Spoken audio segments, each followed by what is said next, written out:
African Energy Week has always been about driving conversation on the continent's future, but this year the stakes feel higher. With the world pushing for an energy transition, Africa is under pressure to prove it is ready to attract investment, to deliver bankable projects, and to chart a path that balances oil, gas, and renewables. Critics often argue the summit leans too heavily on fossil fuels, but organizers insist that this year is different. News Central's Tolulope Adeleru-Balogun spoke with NJ Ayuk, executive chairman of the African Energy Chamber, about what sets this edition apart, the message to global investors, and Africa's readiness to lead its own transition. Continent's biggest energy gathering. What makes this year's summit different from previous years? This year it gets even better because of Dale's and Dale's messaging narrative. We have a strong narrative on Africa, and that narrative is really what it's working. Deals, we've seen many oil and gas deals being done in the continent, which is benefiting Africans. But even bigger than that, African nations and African independence are doing well. Nigeria has more independence than many European countries. You see them here, they are participating and they're getting a lot of stuff done. But you know what's even better? We have a lot more African governments now really being pragmatic. How do you think about oil? It's not us versus them. It's that how do we incentivize oil exploration? How do we incentivize growth? Because we came out of an era where oil was a bad thing. We shouldn't talk about the oil and gas industry. We should talk only about renewables. I think this AEW re-emphasized our commitment to building baseload energy, fighting energy poverty, using oil and natural gas to be part of Africa's development. And I'm excited about this.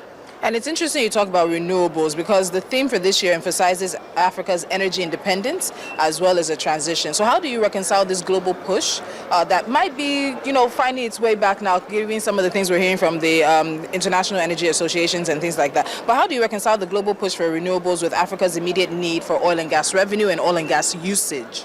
Well, we have an all-of-the-above energy strategy, and that's what we really need.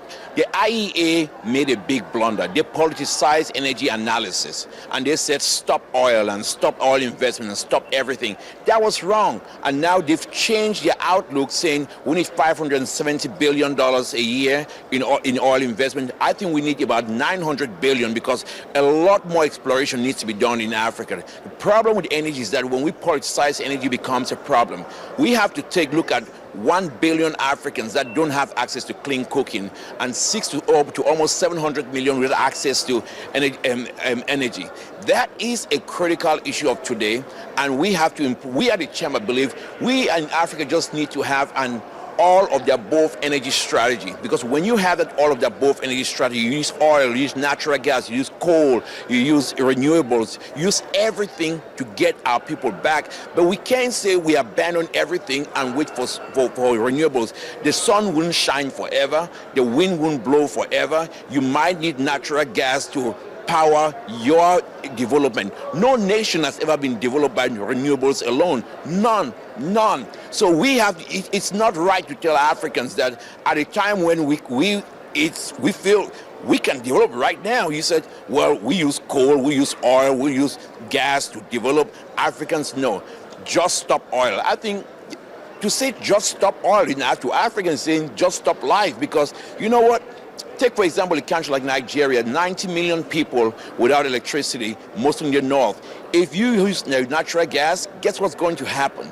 You could power the country, you could build fertilizer plants, feed with fertilizer, we feed people, and we don't rely on aid for everything we do. So when you look at this, critics often say that you focus too much on oil and gas, and you've already said that, of course, renewables will not last forever, but where is the place of renewables, especially as the African Energy Chamber? It's not specific to oil and gas, so where is the place for renewables, and how do you prepare for a transition that many say is eventually going to come? Life has always been about transitions, but let me tell you this. When President Biden came in 2020 in America, their usage of oil and gas, 82% of the electricity capacity. 2025, 82%. They've not reduced. So they have developed in the wealthy nations.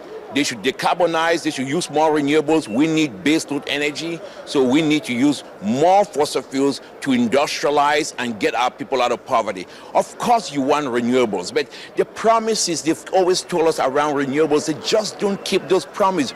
Broken promises one after another. We went to COP, they said they're going to give $100 billion, which is nothing for all these poor countries. What happens? We've not seen a dime. So you want to tell me I abandon my resources and focus on something you can't finance, but then we shouldn't be waiting for aid. But you have $400 billion of green bonds that were done between 2020 to 2024. You know how much got into this continent? Less than 3%. They're not financing Africa's renewables. We have the sun, we have the wind. Why are we not getting the financing there? So we're going to have to do it by ourselves. Like I always say, Wakanda Forever is a good movie, but the Black Panther is not coming. If we're going to have to do renewables, you need to get money out of oil and then use that money. We could set aside money from oil, use that funds to really drive up renewables ourselves. That's when we do, and we really get renewables that is really African-led. Why don't we build a supply chain around renewables in Africa? The copper is here, so you know what?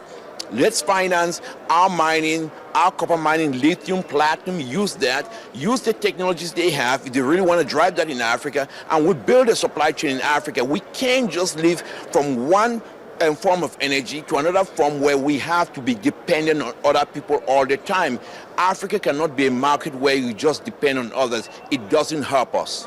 I believe this year was the first year you had the Russia-Africa Summit, and then you also have the U.S.-Africa Investment Summit as well. So two geopolitical powers competing for Africa's attention. How do you think all of that played out? What were the promises or the recommendations? What came of these two summits, especially as it has to do with oil and gas on the continent?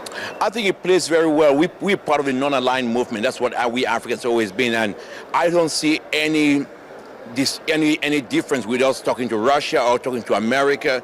Nelson Mandela taught us that your enemies don't have to be our enemies, so we work with everybody. With Russians, I think they've done very well with gas monetization that African countries like Nigeria, Ghana, Mozambique can learn. They went from being net importers of food to be net exporters because they use gas to power agricultural bases. The Americans have used gas right now supplying Europe, but also you use gas to build the future, which we're going to see. We should be thinking about using gas to build big data centers, building AI that our young people are going to drive that in the future. We can't be behind on all of those things. So you know what? If we're behind, we are going to be playing the catch-up game all the time, and Africa needs to be ahead of it and not be playing the catch-up game all the time. So we welcome interest from everywhere. We had interest from Saudi Arabia, we had Chinese representation, and that should be what we need to do. We need to work with all parties, but we also need to see how we harness $2.7 trillion of private capital in Africa. That we need to harness that and really drive that. We have the Intra-Africa Free Trade Act. It's not working. We're still paying tariffs and we're still dealing with that. We need to harmonize how we deal with visas. It is horrible that in this continent, it's easy for someone to come from Europe into Africa, work in the energy business, than an African working within that. So we should be even be looking at local content differently and start thinking about having Africa content, because there's some talents in Nigeria that is going to be needed in Mozambique. There's some talents in Ghana that could be used in Sierra Leone. We should cut down these barriers for Africans to work together. All right, final question, NJ, before I let you go. What message are you sending to investors about Africa's bankability and readiness? Africa is ready. Their returns on investing in the Gulf of Mexico is less than in Africa. Big returns, big times, and if there's one continent where you get super returns, find no place else but Africa. That's why we are working very hard to be the best place to do business.